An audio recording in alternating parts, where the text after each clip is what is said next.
अस्सलाम वालेकुम जी। आज मैं आपके साथ वड़ा पाव की रेसिपी शेयर करूंगी। ये इंडियन स्ट्रीट फूड है। जैसे पाकिस्तान में अंडा शामी बर्गर बहुत फेमस है, इसी तरह ये इंडिया में बहुत फेमस है। तो चलें इसे बनाना स्टार्ट करते हैं। वड़ा पाव बनाने के लिए सबसे पहले मैं इसके लिए एक बहुत टेस्टी सा पाउडर बनाऊंगी, जो वड़ा पाव के अंदर हम लगाते हैं। 5 से 6 यहाँ पे मैंने रेड वाली ड्राई मिर्चें ले ली हैं गोल, और तकरीबन 2 टेबल स्पून के करीब ये मैंने पीनट ले लिए, और 1.5 टेबल स्पून के करीब इसमें मैं नारियल डाल दूंगी। यहाँ पे इन सारी चीज़ों को मैं अच्छी तरह भून लूँगी।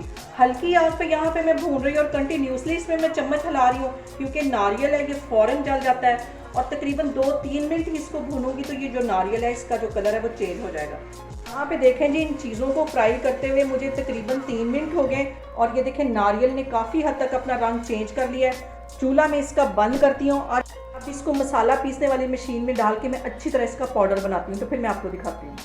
यहाँ पे देखें जी, वड़ा पाव की चटनी, जिसे इंडिया में चटनी कहा जाता है, इसका तकरीबन पाउडर ये होता है। इसको मैंने एक साइड पे कर लिया, अच्छी तरह मैंने इसको पीस लिया है। अब इसकी मैं दूसरी चटनी बनाती हूँ, तो वो भी आपको दिखाती हूँ। यहाँ पे दूसरी चटनी पीसने के लिए मैंने आधा टमाटर ले लिया है, 1 सब्ज़ मिर्च ले ली है, और तकरीबन 2 टेबल स्पून के करीब मैंने धनिया ले लिया है। 1 टेबल स्पून के करीब मैंने ये पुदीना ले लिया, पुदीना कम ही डलता, और 1 मैंने प्याज ले लिया। इन सारी चीज़ों को मैं ग्राइंडर में डाल के अच्छी तरह पीस के इसकी चटनी तैयार कर लेती हूँ। तो फिर मैं आपको दिखाती हूँ।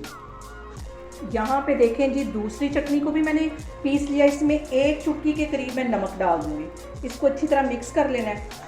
ये दोनों चटनियाँ हमारी वड़ा पाव के लिए तैयार हो गई हैं। मेन चटनियाँ इसकी होती हैं, और आगे मैं अब आपको दिखाती हूँ। इसको मैं मिक्स करके एक साइड पर रखने लगी हूँ। अब मैं बना लेती हूँ बड़े। तो बड़े बनाने के लिए सबसे पहले मैं 2 टेबल स्पून के जितना ये कुकिंग ऑयल डाल दूँगी। ज़्यादा ऑयल इसमें बिल्कुल भी नहीं डालना। यहाँ पे मैं इसके अंदर 1 टेबल स्पून के करीब लहसुन और अदरक का पेस्ट डाल दूँगी। लहसुन और अदरक का जो पेस्ट है, इसको सिर्फ 2 मिनट के लिए अच्छी तरह फ्राई करूँगी, ताकि इसका जो कच्चापन है वो ख़त्म हो जाए। लहसुन और अदरक को फ्राई होते तकरीबन 2 मिनट हो गए, और यहाँ पे मैंने आलू ले लिए। इनको मैंने बॉयल कर लिया था, तकरीबन आधा किलो के करीब ये आलू है।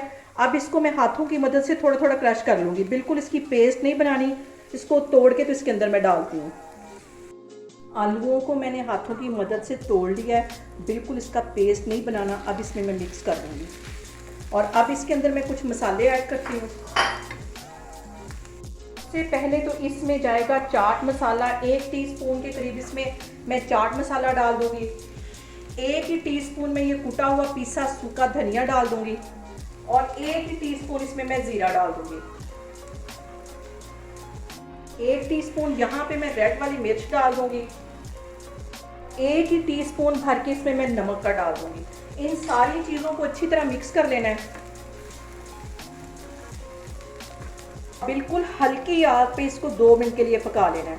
और सबसे अहम बात यह कि आपने मेरी रेसिपीज बनाते वक्त घबराना नहीं है। बिना स्किप किए हुए आपने मेरी वीडियोस देखनी है। इंशाल्लाह ताला आपकी रेसिपीज भी ऐसे ही बनेंगी। अभी मैं इसको 2 मिनट के लिए ऐसे ही इसमें पका रही हूँ, तो फिर मैं आपको दिखाती हूँ। यहाँ पे मैं करती हूँ चूल्हा बंद। आलू हमारे तैयार हो गए, इसको एक साइड पे करती हूँ, तो फिर मैं आगे आपको दिखाती हूँ। यहाँ पे अब मैं बड़ों के लिए बैटर तैयार कर लेती हूँ। सबसे पहले मैं बेसन को छान लूँगी। छानने से इसको मिक्स करना बहुत आसान हो जाता है, और तकरीबन आधी प्याली के करीब इसमें मैं ये बेसन डाल दूँगी, और इसको अच्छी तरह छान लूँगी।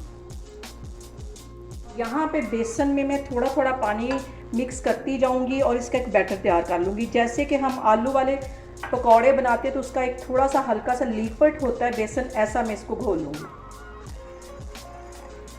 अब इस बैटर के अंदर मैं 1 टीस्पून से थोड़ा सा कम ये नमक डाल दूँगी, और 1 ही टीस्पून इसके अंदर मैं रेड वाली मिर्च डाल दूँगी, और इसको अच्छी तरह मिक्स कर लेना है।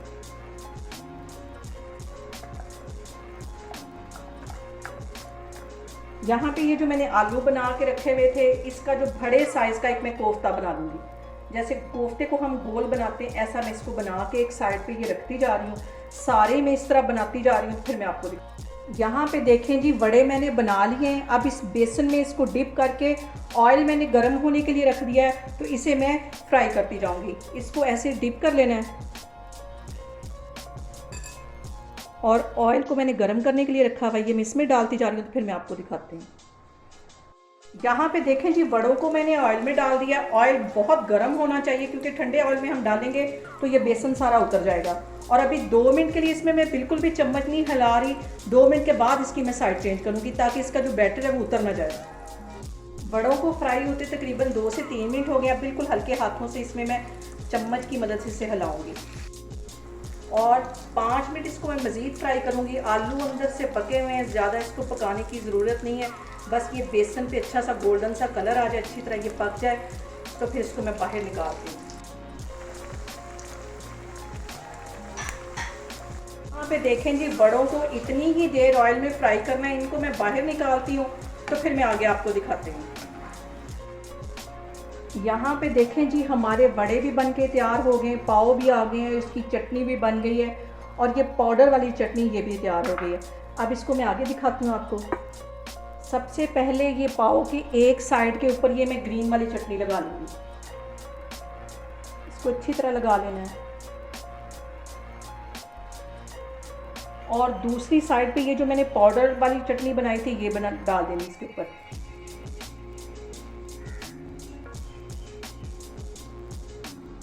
और इसके अंदर मैं ये वड़ा रख दूँगी।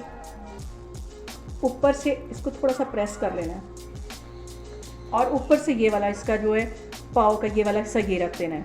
ये सारे इस तरह मैं बना के रखती जा रही हूँ तो फिर मैं आपको दिखाती हूँ। यहाँ पे देखें जी, ये दरमियान वाला बर्गर तो खाऊंगी मैं और इसके ऊपर मैं डालूंगी एक्स्ट्रा मसाला। आप लोग भी इसको लाजमी ट्राई करें और मुझे कमेंट्स में बताएं कि आपको मेरी रेसिपीज़ कैसी लग रही हैं और मेरी वीडियोस को ज़्यादा से ज़्यादा शेयर करें और मुझे सब्सक्राइब करें। इंशाल्लाह ताला मैं एक और वीडियो के साथ आपके सामने आऊँगी। अल्लाह हाफिज़।